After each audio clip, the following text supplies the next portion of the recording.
자, 안동여고 3학년 동아시아 수강생 여러분들 반갑습니다. 안녕하세요. 안녕하세요. 안녕하세요.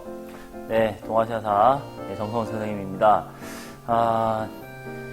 영상을 또 이렇게 찍게 됐습니다. 예, 이게 원래는 이제 계획이 개학이 되면은 바로 이제 오프라인으로 이제 들어가서 이제 수업을 이제 그렇게 진행을 하려고 했는데, 또 부득이하게 연기가 또 됐죠. 20일로 이제 연기가 됐는데, 참,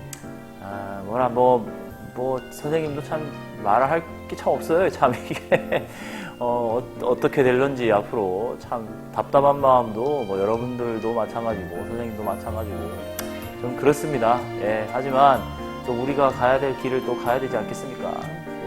상황이 이렇더라도 묵묵하게 이제 우리 고3 동아시아 수강생들은 자기 일에 최선을 다하면서 학교 올 때까지 열심히 잘 견디고 선생님도 열심히 제작을 해서 업로드를 하도록 하겠습니다.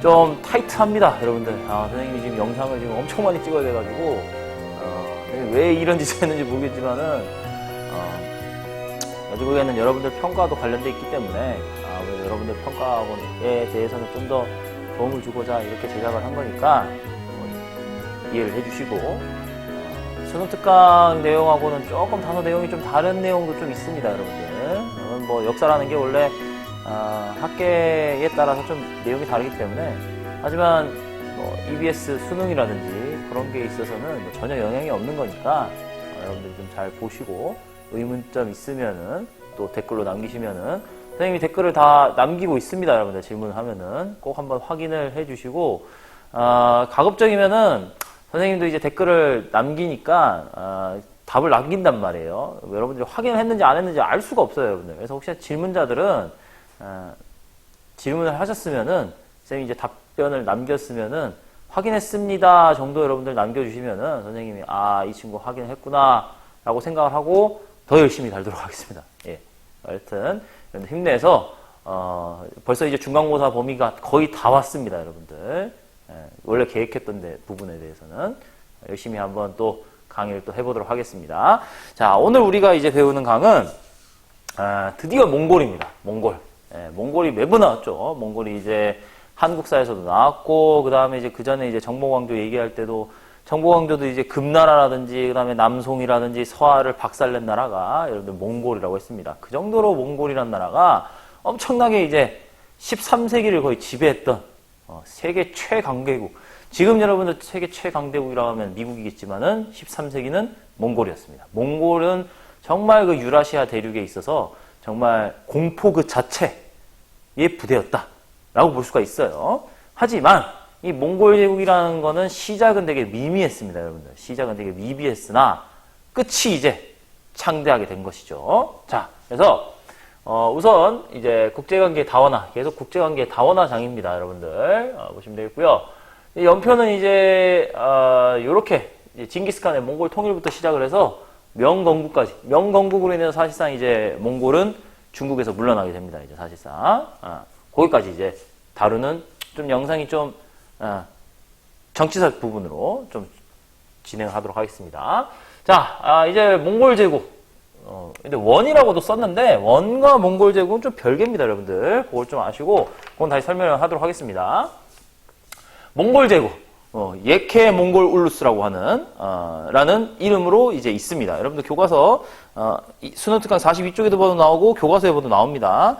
예케 몽골 울루스. 예케 몽골 울루스라는 제국을 세우게 되는데, 예케 몽골 울루스가 이제 원래 정식 표현이라고 할 수 있는데, 예케는 여러분들 대라는 뜻이에요, 대.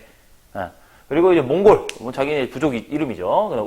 울루스라는 표현이 이제 나오게 되는데, 울루스는 여러분들 국가, 울타리라고 보시면 됩니다. 울타리 혹은 국가.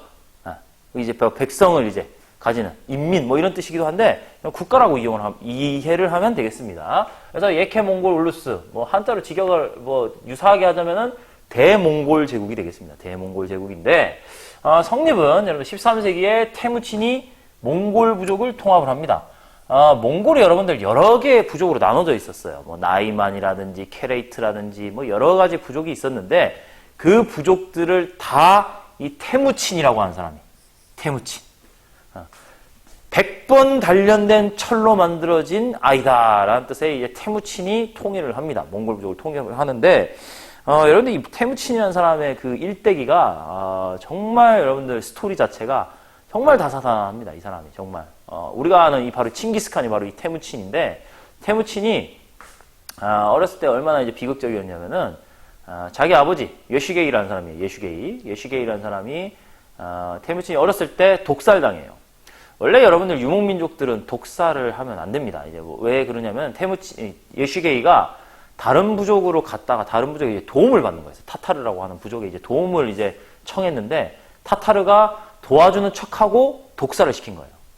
옛날에 그 원한이 있어갖고, 예슈게이한테. 그래서 예슈게이가 독살을 당하는 바람에, 그나마 이제 그 징기스칸을, 이제 태무친 주변에 있던 친척들이 다 떠나요.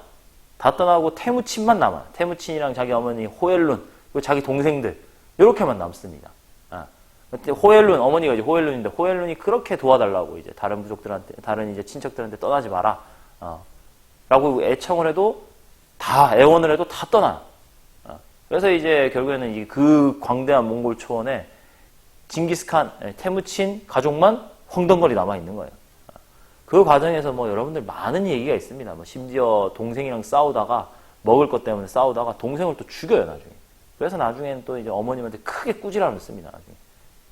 그러면서 이제 징기스칸이 이제 혼자서 이제 막 그런 역경을 극복하는 과정에서 징기스칸이 느낀 게 뭐냐면은, 가족들은 가족이지만 가족들은 난 배신한다.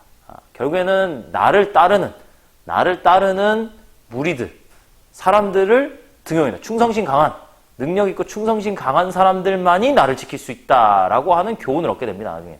왜냐면 태무진이 결국에는 나중에 이제 자신의 이제 아버지의 절친이었던 이제 케레이트 부족의 이제 옹칸이라는 사람도 만나게 되고, 자기 절친 자무카라는 사람하고도 친해져요, 이제. 그래서 이제 자꾸 이제 세력을 늘려갑니다. 세력을 늘려가는, 왜냐면 이제 탁월한 이제 리더십이 있었기 때문에 늘려가는 와중에, 원래 사람이라는 게 너무 특출나면 이제 질투를 받게 되잖아요.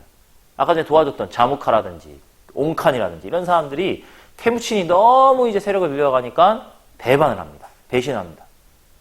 그 와중에서 또 전쟁을 하면서 태무친이 또 져요. 이제 또 지고, 그다음 뭐 계속 좌절과 승리를 반복하는 과정에서 결국에는 우리가 아는 징기스칸으로서 추대가 되는 겁니다, 여러분. 그래서 결국에는 몽골 부족을 통합을 하고 쿠릴타이는 이제 대족장 회의라고 보시면 됩니다. 몽골에 있는 모든 부족들의 그런 회의라고 보시면 되는데, 그 쿠릴타이에서 뭐로 추대가 됐느냐?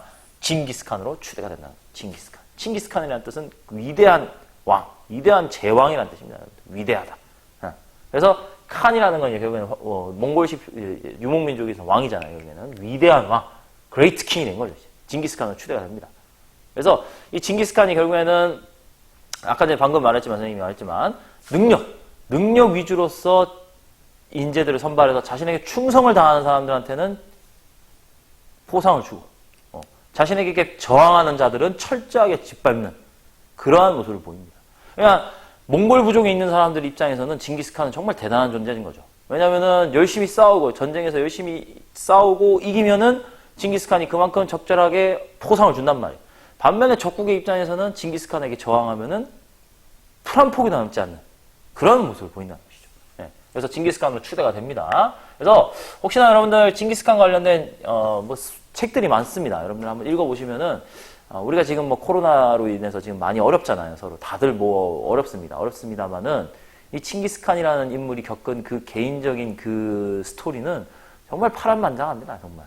그럼에도 불구하고 이제 몽골의 대영웅, 그리고 세계사적으로 아주 중요한 인물이 될 수 있었던 거는 그가 가진 뭐랄까 역량도 역량이지만은 의지, 이런 것들. 나는 명언 제조입니다. 이 사람은 명언 제조기. 여기 보시면 명언도 엄청 많이 남겼어요. 그래서 한번 징기스칸의 시간 나시면은 징기스칸의 한번 이야기를 한번 읽어보시면은 우리가 그냥 정복군주로서의 모습이 아니라 인간적인 고뇌도 되게 많습니다. 이 사람이. 그래서 징기스칸으로 추대가 되면서 몽골의 그런 에너지들을 쏟습니다. 이제 어떻게 쏟느냐? 자, 칭기스칸은 우선 천호백호제라는 걸 개편을 합니다. 이게 이제 몽골의 군사 조직이 되겠는데요. 여러분들 그 수능 특강에도 나오고요. 그 다음에 교과서에도 여러분 보시면은, 교과서 어디냐면, 예, 교과서 59쪽에 보시면은 칭기스칸이 이제 천호제, 백호제라는 거를 구성을 합니다. 천호, 백호라는 거는 사실상 몽골의 부족 관리 시스템이자 동시에 군사 시스템이라고 여러분 보시면 됩니다. 천호제, 백호제로 몽골 부족을 개편한 거예요. 조직적으로 만든 거죠, 몽골 부족을. 그리고 서하와 금침공을 합니다. 서하, 금침공. 서하는 그때 한번 얘기했고, 금나라는 징기스칸의 원수기 때문에, 원수 국가였기 때문에 쳐들어갑니다. 그리고 호라즘을 정복하게 되는데, 이 호라즘이란 나라는 이 페르시아 쪽에 있었던 아주 강한 나라였단 말이에요. 원래 이제 징기스칸은 이 호라즘의 샤한테, 샤는 이제 왕이에요. 호라즘 샤한테 교역을 하고 싶다. 우린 맨 처음에 교역을 원했다 해서 이제 교역 사신을 보냈단 말이에요. 근데 이 호라즘의 그 샤의 동생이 몽골? 뭐 어디 듣도 보도 못한 나라가 와서 난리야 이러면서 해가지고 몽골 사신에 뭐 수염 반 자르고 머리 반 밀어버리고 막 이런 식으로 해서 엄청나게 수모를 줘서 보내요.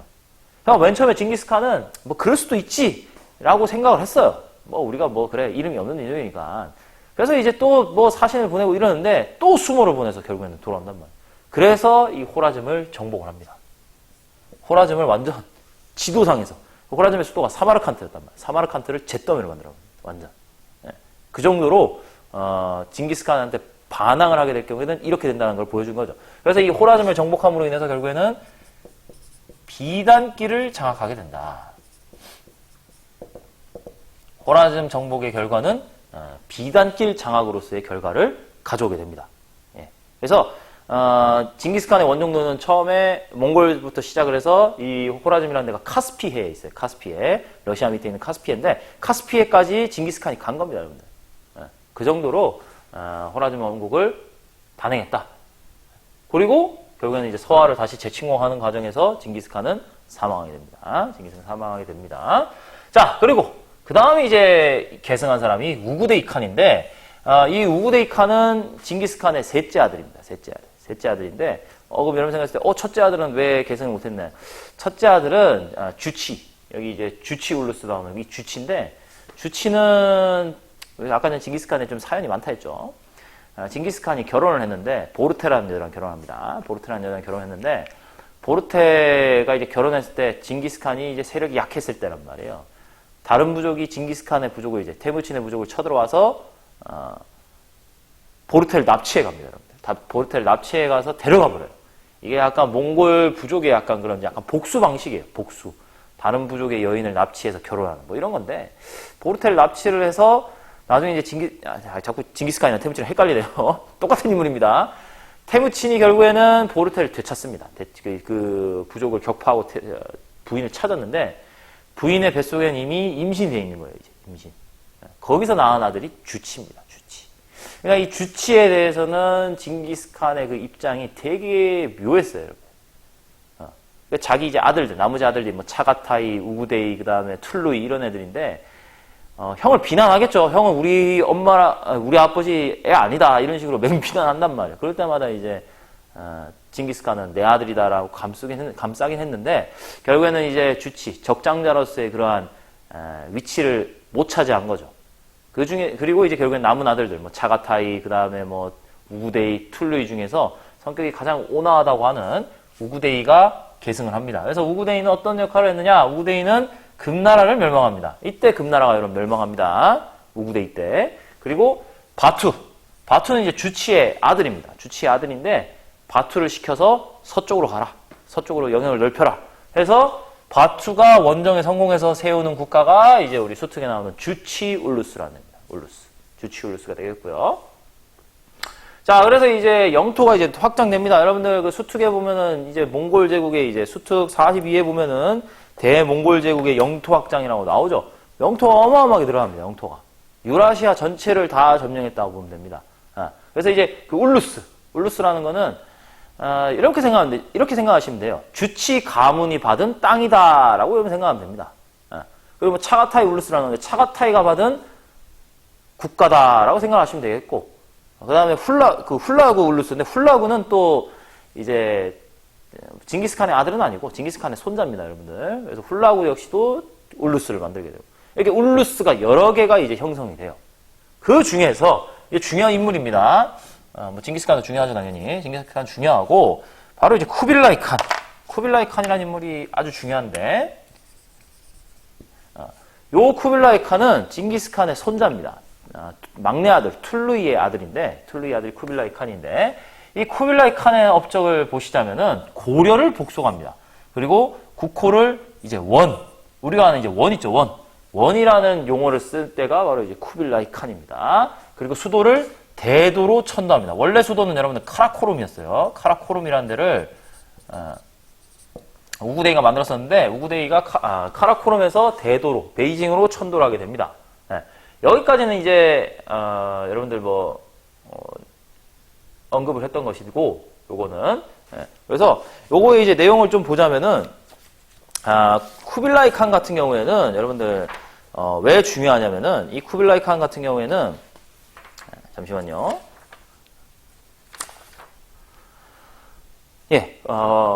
쿠빌라이 칸 같은 경우에는 원래는 왕위 계승장 아니었습니다. 원래 뭉케라고 하는 형이 있었는데 그 형으로부터 견제를 되게 많이 받았어요. 그래서 이제 뭉케가 남송, 여기 남송 있죠. 남송을 공격하기 위해서 이제 뭉케가 이제 공격을 하다가 죽습니다. 중간에 원정 도중에 병사예요. 병사하고 원래 이제 아릭비케라는 사람이 있어요. 아릭비케. 좀 복잡합니다, 여러분들. 우구데이 다음에 원래 이제 뭉케라고 하는 그 형인데 뭉케가 이제 즉위를 했다가 쿠빌라이 칸을 이제 좀 동생인데도 라이벌 의식을 별로 안 좋아해요. 그래서 이제 다른 동생 아릭비케라고 하는 사람이 이제 칸을 자처를 했습니다. 근데 이제 쿠빌라이 입장에서는 아니다, 내가 황제를 해야 되는데 칸이 돼야 되는데 뭔 소리냐 하면서 자기가 칸이 되기 위한 노력을 합니다. 그러는 와중에 이제 누가 찾아오느냐? 고려가 오는 거예요, 고려가. 고려가 그 당시에 이제 고려의 태자가 1270년이잖아요. 1270년. 이때는 여러분들 대몽항쟁입니다, 여러분들. 여기 있죠. 고려하고 대몽항쟁을 하고 있는 상황이었는데 고려가 이제 점점 이제 싸우기 버거우니까 화해를 맺기 위해서 찾아온 거죠. 근데 누구를 찾아왔느냐? 쿠빌라이를 찾아온 거예요. 그래서 쿠빌라이를 찾아와서 이제 쿠빌라이랑 딜을 하는 거죠. 쿠빌라이 입장에서는 자기 동생이 지금 황제가 된 상황이란 말이에요. 자기는 정통성이 없어요. 명분이 없어요. 황제가 되기 위한. 근데 갑자기 생뚱맞은 고려 애들이 와가지고는 강화를 맺재요. 화해를 하재요. 그러니까 이제 쿠빌라이 입장에서는 이게 웬 떡이냐 이렇게 된 거죠. 이제. 그래서 쿠빌라이가 고려랑 강화를 맺습니다. 강화를 맺으면서 조건이 있어요. 조건이 뭐였냐면 서로 양국의 풍습은 존중해진다. 그러니까 고려의 풍습은 그대로 존재하고 나라 이름도 고려로 간다. 그리고 나중에 결혼으로 인해서 끈끈한 관계를 만든다. 뭐 이런 대충 내용을 정하고 강화 약속을 합니다. 그러니까 한마디로 이제 쿠빌라이 입장에서는 명분이 생긴 거죠. 봐라. 40년 가까이 싸우던 고려가 나한테 항복을 왔다. 나한테 화해를 청했다. 해서 결국에는 아릭비케와의 싸움에서 승리를 하고 칸이 되는 겁니다. 여러분들. 그래서 이제 쿠빌라이 칸부터는 몽골 제국은 좀 다른 양상으로 갑니다. 다른 양상. 그래서 방금 얘기했던 고려 복석 얘기했고요. 국호를 원이라고 했다라는 거. 이제 원으로 정해지면서 사실상 예케 몽골 울루스는 약간 분열이 됩니다. 그래서 뭐 주치 울루스 따로 나가게 되고 이제 차가타이 울루스 따로 나가게 되고 훌라고 울루스 따로 나가게 되고 대신에 이제 쿠빌라이는 중국 전역을 지배하게 되는 원 제국의 넘버원이 되는 것이죠. 그리고 이제 일본을 침공합니다. 1274년이랑 1281년에 일본을 이제 침공하게 되는데 이때 이제 데려간 사람이 이제 누구냐면은 여기 여기 안 나오네요. 여몽연합군이 이제 쳐들어가게 됐는데 결국에는 실패합니다. 실패하는 이유는 좀 이따 다시 얘기하겠습니다. 태풍 때문에 실패합니다. 결국에는. 자, 그리고 이제 남송을 정복합니다. 이때 쿠빌라이 칸 때 이제 드디어 남송을 정복합니다. 1279년에 남송을 정복함으로 인해서 결국에는 유목국가 최초로 전 중국을 지배하게 되었다. 이거는 여러분들 중국사 쪽으로 봤을 때는 아주 대단한 일입니다. 왜냐? 중국이라는 그 넓은 땅을 한족이 아닌 몽골족이라고 하는 북방 유목민족이 점령을 한 거예요. 그래서 엄청난 의미를 가지고 있는 사건이 바로 쿠빌라이의 남송 멸망입니다. 그래서 한마디로 이제 중국 전역을 이제 지배하게 되었다는 사실이죠. 이거 기억하시면 되겠고, 이 쿠빌라이 칸이 아까 전에 얘기했던 고려에 이제 복속시키면서 고려에 이제 자기 딸을 이제 시집 보내죠. 그게 여러분들 그때 퀴즈 정답이었던 쿠빌라이 칸의 딸 제국 대장공주입니다. 예. 이제 제국 대장공주는 쿠빌라이 칸의 친딸이에요. 친딸. 예. 물론 뭐 정치적인 영향력은 뭐 서열이 낮다고 뭐 이런 여러 사설 이런 게 나오지만은 그래도 쿠빌라이 칸의 친딸이에요. 친딸이랑 결혼한 사람이 여러분들 충렬왕입니다. 충렬왕이고 당연히 여러분들 그 제국 대장공주의 그 프라이드가 어마어마했겠죠. 할아버지가 뭐 징기스칸이고 아버지가 대칸이잖아요. 중국의 대칸인데. 그럼 충렬왕은 어떻겠습니까? 충렬왕은 거의 뭐 말 안 해도 뻔하죠. 맞았어요. 나중에 맞기도 합니다, 여러분들. 충렬왕이 맞기도 합니다, 나중에. 자리 배치에도 나중에 태클 걸어요. 왜냐면 이제 고려의 그러한 그 풍습은 왕이 제일 상석에 앉으면 왕비는 그 반쯤 아래에 앉는단 말이에요. 제국 대장공주가 이제 따진 거죠. 뭔 소리냐? 나 대칸의 딸이다. 나도 상석 달라. 충렬왕이 어쩌겠어요? 줘야죠. 상석 나란히 하세요. 충렬왕과 제국 대장공주 사이에서 낳은 아들이 이제 고려사에 나오는 충선왕입니다. 충선왕이고 충선왕은 여러분들 그러니까 어떻게 되냐면 고려의 왕자의 동시에 쿠빌라이 칸의 외손자가 되는 거예요. 그러니까 어마어마한 출신 성분부터 어마어마한 특권을 가지고 있었던 사람이 충선왕이 되겠습니다. 자, 그래서 이제 뭐 다시 넘어가서 결국엔 쿠빌라이 칸까지 받고 쿠빌라이 칸이 여러분들 중요합니다. 이러한 업적들을 했다는 거 중요하고 시험에도 자주 나옵니다. 쿠빌라이 칸은 수능에도 자주 나왔던 모평에도 자주 나왔던 인물이니까 기억하시면 되겠습니다. 자, 그런데 이제 몽골은 결국 어떻게 되느냐? 왕실이 사치, 낭비, 그다음 교초라는 건 돈이에요. 지폐입니다. 교초를 막 찍어요. 돈을 막 찍어내요. 그리고 세금 부담을 증가하게 되고 그다음에 이제 여러분들 그 몽골이 이제 그때도 한번 얘기했지만은 몽골이 몽골로서 남아 있었던 이유는 뭐 아까 그때도 한번 얘기했지만 여진, 거란이라는 부족은 지금 없죠. 만주족도 사실상 없습니다. 그런데 몽골이라는 부족은 남아 있잖아요. 몽골이라는 부족이 남아 있을 수 있는 이유는 무엇이냐면 바로 몽골 지상주의라는 거죠. 이것도 여러분들 시험에 꽤 많이 나옵니다. 몽골 지상주의. 몽골 지상주의는 뭐냐면 몽골인이 넘버원이라는 거예요. 몽골인, 생목인이라는 건 눈에 색깔이 있는 사람들이죠. 서양인을 의미합니다. 서양, 이슬람 상인을 의미합니다. 몽골 생목인이 지배층이고 나머지 한인, 남인은 다 피지배층인 거예요. 절대로 이 둘은 상위 계급으로 올라올 수 없습니다. 여러분들 몽골은 과거제도 안 합니다. 과거제 안 합니다. 예. 왜냐? 몽골 지상주의이기 때문에. 몽골인이 넘버원이에요.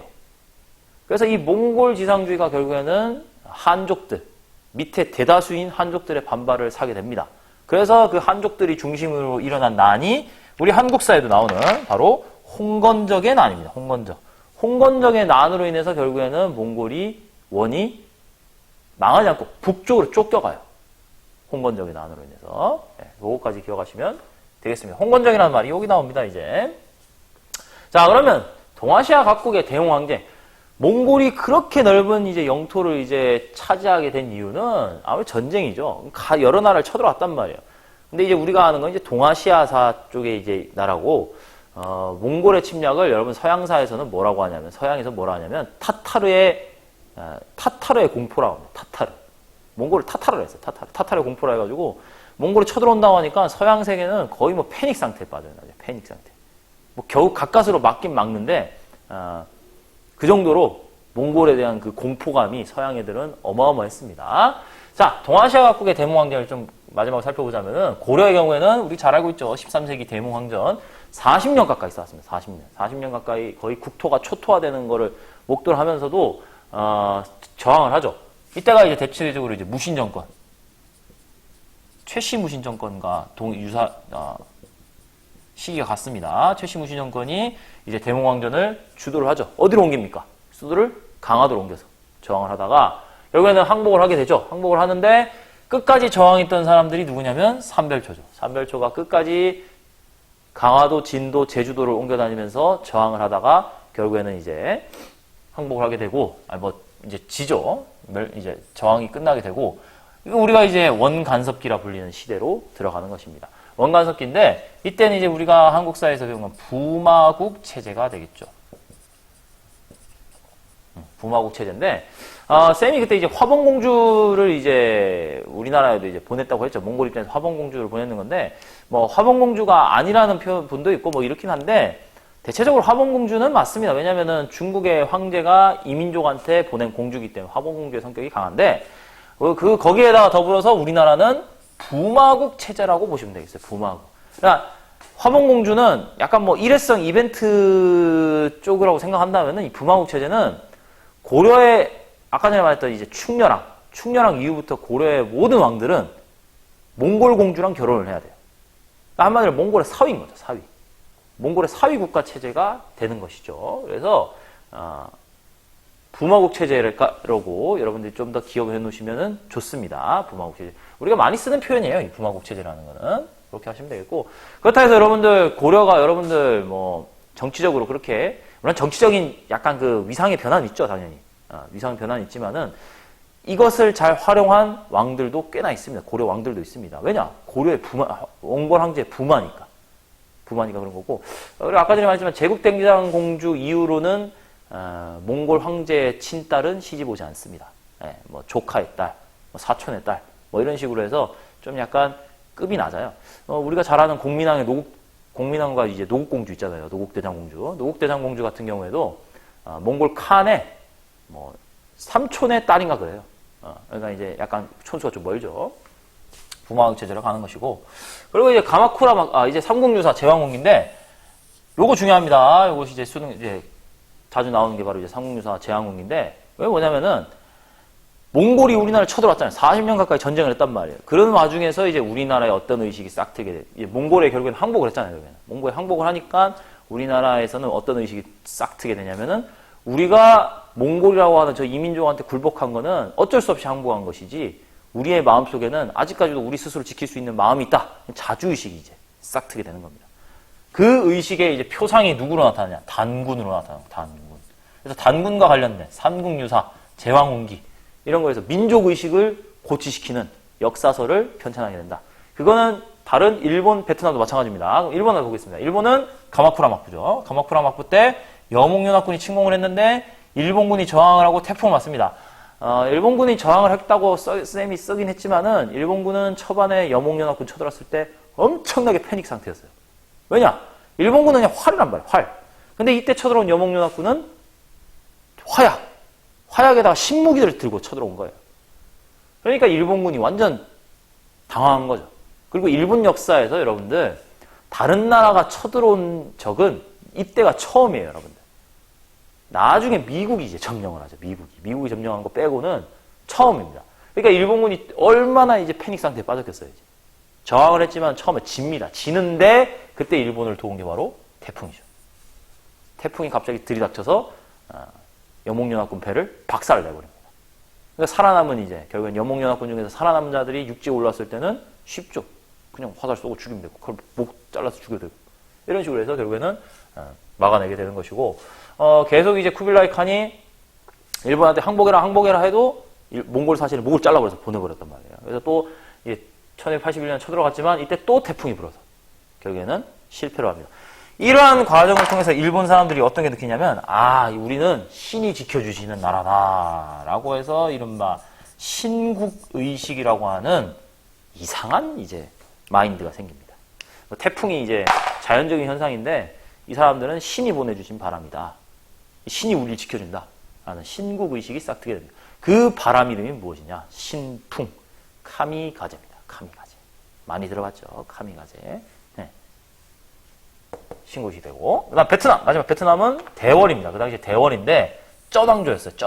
쩌낭조였는데 세 번엔 쳐들어갑니다. 세 번. 1257년, 1285년, 1288년 세 차례 침략을 하고 수도 탕롱이 지금 하노이인데 탕롱이 함락당할 정도로 되게 위기 상황까지 갔는데 이 사람 이름 잘 기억해야 됩니다.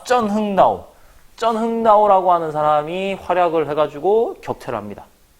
베트남의 민족 영웅이라 하더라고요. 흥다오 대왕이라고 하기도 하는데 요 분이 격장사라고 하는 글을 씁니다. 격장사라고 하는 글을 써서 베트남인들이 싸우자 이런 그런 글이에요. 격장사. 그래서 격장사를 써서 쩐흥다오가 대활약을 하는 바람에 베트남은 이깁니다. 침략을 물리치긴 했는데 그 다음에 이제 베트남 입장에서는 또 이제 몽골이 쳐들어올까봐. 이게 40년 싸웠잖아요, 우리나라. 세 차례 치들어온 거고. 그러니까 또 쳐들어올까 싶어서 나중에 이제 결국에는 조공을, 원에게 조공을 바칩니다. 몽골한테 조공을 하면서 제발 쳐들어오지 마세요 라고 이제 조공을 하는 거죠. 이제. 예, 그렇게 했다는 것이고. 그리고 이제 1272년에 요거 시험에 잘 나옵니다. 요 모평의 지문으로도 많이 나왔고 생뚱맞게 많이 나왔던 건데 1272년에 대월사기라고 하는 게 편찬됩니다. 역사서입니다. 똑같죠. 한국과 유사합니다. 자기네 나라들의 그런 자부심, 민족의식을 고취시키기 위해서 대월사기라는 것을 1272년 때, 쩐왕조 때 편찬을 했다라는 거 기억하시면 되겠고요. 그리고 쯔논 문자, 이제 쯔논 문자가 이때 이제 활성화됐다. 그래서 쯔논 문학이 이제 많이 활성했다 정도 여러분들 체크를 하시면 되겠습니다. 이렇게 몽골은 다른 나라에도 많은 영향을 줍니다. 한국과 일본, 베트남에 각각 민족의식을 고취시켰다라는 거 여러분들 수능에 잘 나오는 부분입니다. 꼭 정리를 해주시면 되겠고요. 각각의 사례도 반드시 여러분 기억을 하셔야 됩니다. 그리고 이제 몽골의 경우에는 이제 칭기스칸부터 해서 우구데이, 쿠빌라이 요 세 명 중에서 가장 많이 나왔던 사람은 쿠빌라이라는 거. 쿠빌라이가 제일 어떻게 보면 업적도 많고 중요하고 그다음 징기스칸 같은 경우는 뭐 지도라든지 천호제, 백호제 이런 거 관련해서 징기스칸도 나올 수 있으니까 여러분들이 잘 기억을 하시고 정리를 하시면 되겠습니다. 자, 다음 시간에는, 다음 강의에서는 이제 원의 그런 국제적인 교류, 원나라가 이제 많은 유라시아를 이제 걸치는 대륙이었기 때문에 우리가 이제 동아시아에서 중요시 생각하는 교류, 관계에 있어서 엄청나게 큰 역할을 많이 남긴 나라가 원입니다. 몽골 제국입니다. 거기 부분이랑 이제 14세기로 넘어갑니다. 여기 나와 있죠. 명건국, 명나라부터. 명나라에 대해서 짧게, 명나라가 이제 건국될 때의 그러한 상황에 대해서 정리를 해서 다시 만나도록 하겠습니다. 그때까지 여러분들 또 힘내서 동아시아 잘 준비할 수 있기를 바랍니다. 오늘은 여기까지 하겠습니다.